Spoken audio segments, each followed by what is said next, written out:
జయ శ్రీరామ్ జయ జయ శ్రీరామ్. సనాతన ధర్మ సభ్యులందరికీ కూడా స్వాగతము.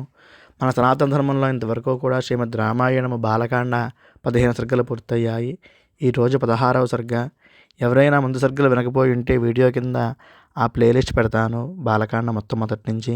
అది విని దీనిని వింటే మీకు రామాయణం సులువుగా అర్థమవుతుంది. ఓం శ్రీ మహాగణాధిపతయే నమః. శ్రీ మహాసరస్వతే నమః. శ్రీ గురుభ్యో నమః. హరి ఓం.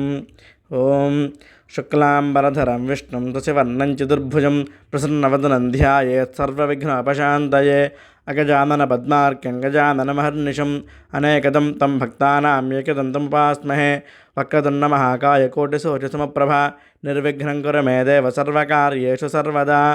ఓం శుక్లాం బ్రహ్మ విచారసార పరమాం ఆద్యాం జగద్వ్యాపినీం వీణాపుస్తకధారిణీమభయజాడ్యాంధకారాపహాం హస్తే స్ఫాటికమాలికాంచ దధతీం పద్మాసనే సంస్థితాం వందే తాం పరమేశ్వరీం భగవతీం బుద్ధిప్రదాం శారదాం.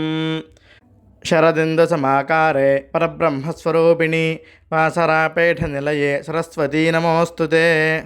యా కుందేందుతుషారహారధవళా యా శుభ్రవస్త్రావృతా యా వీణావరదండమండితకరా యా శ్వేతపద్మాసనా యా బ్రహ్మాచ్యుతశంకరప్రభృతిభిర్దేవైः సదా పూజితా. సా మాం పాతు సరస్వతీ భగవతి నిశ్శేషజాడ్యాపహ. కూజంతం రామ రామేతి మధురం మధురాక్షరం ఆరుహ్య కవితాశాఖాం వందే వాల్మీకికోకిలం. గోష్పదేకదవారాశం వశయీకృతరాక్షసం రామాయణ మహామాలారత్నం వందే అనిలాత్మజం. మనోజవం మారుతతుల్యవేగం జితేంద్రియం బుద్ధిమతాం వరిష్టం వాతాత్మజం వానరయోధముఖ్యం శ్రీరామదూతం శిరసా నమామి. బుద్ధిర్బలం యశోధైర్యం నిర్భయత్వమరోగతాం అజాడ్యం వాక్పటుత్వం చ హనుమత్స్మరణా భవేత్. వైదేహీ సహితం సురద్రుమతలే హైమే మహామండపే మధ్యే పుష్పకమాసనే మణిమయే వీరాసనే సుస్థితం. అగ్రే వాచయతి ప్రభంజనసుతే తత్వం మునిభ్యః పరం వ్యాఖ్యాతం భరతాదిభిః పరివృతం రామం భజే శ్యామలం. నమోస్తు రామాయ సలక్ష్మణాయ దేవ్యై చ తస్యై జనకాత్మజాయై. నమోస్తు రుద్రేంద్రయమానిలేభ్యో నమోస్తు చంద్రార్కమరుద్గణేభ్యః. ఇక రామాయణ కథ ప్రారంభం చేసుకుంటే ఓం శ్రీ గురుభ్యో నమః. హరి ఓం. విష్ణుమూర్తి దేవతల ప్రార్థనలను శ్రద్ధతో విన్నారుట. అన్ని విషయములు తెలిసి కూడా ఏమీ తెలియని వారి వలె వారితో ఇలా అన్నారుట. ఓ దేవతలారా, నేను మనుష్యుడిగా అవతారం ఎత్తుతాను, కానీ లోకకంటకుడైన రావణుడిని ఎలా సంహరించాలి, దానికి ఉపాయం ఏమిటి అని అడిగారుట. దానికి దేవతలు ఇలా అన్నారట. ఓ మహర్షి, నీవు మనుష్య శరీరము ధరించి రావణుడితో యుద్ధం చేసి సంహరించు అని. అసలు జరిగిన విషయం ఏమిటంటే, రావణాసురుడు చాలా కాలము బ్రహ్మదేవుని గురించి తపస్సు చేశాడు. రావణుడి తపస్సుకి మెచ్చి బ్రహ్మగారు ఆయనకు వరాలిచ్చారు.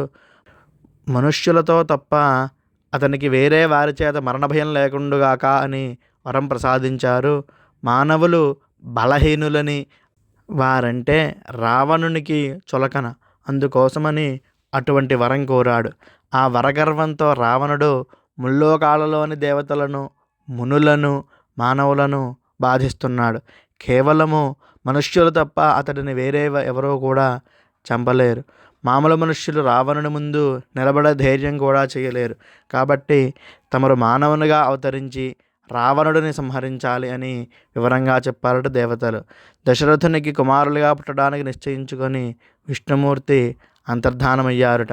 అయోధ్యలో దశరథ మహారాజు పుత్రుల కోసం యాగం చేస్తున్నారు కదా. ఆ హోమగుండము నుంచి తేజవంతుడైన మహావీరుడు, మహాబలుడు, నల్లని ఎర్రని వస్త్రములు ధరించిన వాడు, రక్తవర్ణము కల ముఖము కలవాడు, దుందుభి వంటి కంఠస్వరము కలవాడు, సింహము వంటి కేశములు కలవాడు, శుభలక్షణములు కలవాడు, దివ్యమైన ఆభరణాలను ధరించినవాడు, పర్వత శిఖరము మాదిరి దృఢమైనవాడు, పెద్ద పులి వంటి పరాక్రమము కలిగినవాడు, సూర్యుని వంటి తేజస్సు కలవాడు, భగభగా మండే అగ్నిశిఖల మాదిరి వెలుగుచున్నాడు. అతని చేతిలో ఒక బంగారు కలశముతో దాని మీద ఒక వండి మూతతో ఆ బంగారు పాత్ర నిండా పాయసముతో ఒక భూతాకారం ఆవిర్భవించిందిట. ఆ భూతాకారము చూసి దశరథ మహారాజు చేతులు జోడించి నమస్కరించారుట. ఓ మహానుభావ, తమరు ఎవరు?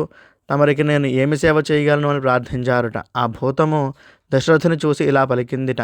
ఓ దశరథ మహారాజా, నన్ను ప్రజాపతి పంపారు. ఈ పాయస పాత్రను మీకు ఇమ్మన్నారు. ఇది దేవతల చేత తయారు చేయబడిన పాయసము. ఈ పాయసము సంతానమును, ఆయుష్షును, ఆరోగ్యాన్ని, సిరి సంపదలను ప్రసాదిస్తుంది. నీవు పుత్రులను కోరి యాగము చేస్తున్నావు. ఈ పాయస పాత్రను నీ భార్యలకు ఇవ్వు. నీకు పుత్ర సంతానం కలుగుతుంది అని పలికి ఆ దివ్యమైన పాయస పాత్రను దశరథుకి ఇచ్చారుట. దశరథ మహారాజు భక్తి శ్రద్ధలతో ఆ పాయస పాత్రను అందుకున్నారట. తరువాత ఆ భూతమునకు ప్రదక్షిణపూర్వకంగా నమస్కరించారట. ఆ తరువాత ఆ భూతం అంతర్ధానం అయిపోయిందిట. ఇక దశరథ మహారాజు సంతోషముతో ఆ పాయస పాత్రను తీసుకొని అంతఃపురంలోకి ప్రవేశించారట. ఆ పాయస పాత్రలో ఉన్న పాయసమును సగభాగము కౌశల్యామాతకు ఇచ్చారట.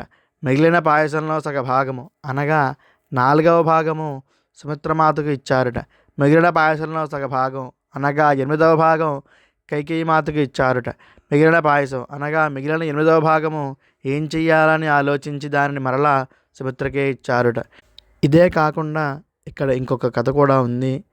ఆ పాయసాన్ని దశరథ మహారాజు కౌశల్యకు, కైకేయికి ఇస్తే కొంత భాగము సగ భాగాలు, మిగతా సగ భాగం సుమిత్రామాతకి ఇస్తే కౌసల్యాదేవి, కైకేయి దేవి వారి దానిలోని సగ భాగాన్ని కొద్ది కొద్దిగా సుమిత్రామాతకి ఇచ్చినట్టు కూడా ఒక పాఠము ఉంది. ఇక ఈ ప్రకారంగా ప్రజాపతి ప్రసాదించిన పాయసాన్ని దశరథ మహారాజు తన భార్యలకు ముగ్గురికి పంచి ఇచ్చారట. కానీ దశరథ మహారాజు భార్యలు తమకు పాయస పంపకంలో హెచ్చుతగ్గులు వచ్చినందుకు ఏమాత్రము చింతింపక పాయసము దొరికి తమకు సంతానం కలగడమే మహాభాగ్యం అనుకుని సంతోషించారట. కాలక్రమేణా కౌసల్య, సుమిత్ర, కైకేయులు గర్భవతులయ్యారట. ఆ వార్త విని దశరథ మహారాజు పరమానందభరితులయ్యారట. ఇలా ఇంతటితో శ్రీమద్ రామాయణము బాలకాండ 16వ సర్గ సంపూర్ణము. హరి ఓం తత్సత్. శ్రీరామచంద్ర పరబ్రహ్మార్పణమస్తు.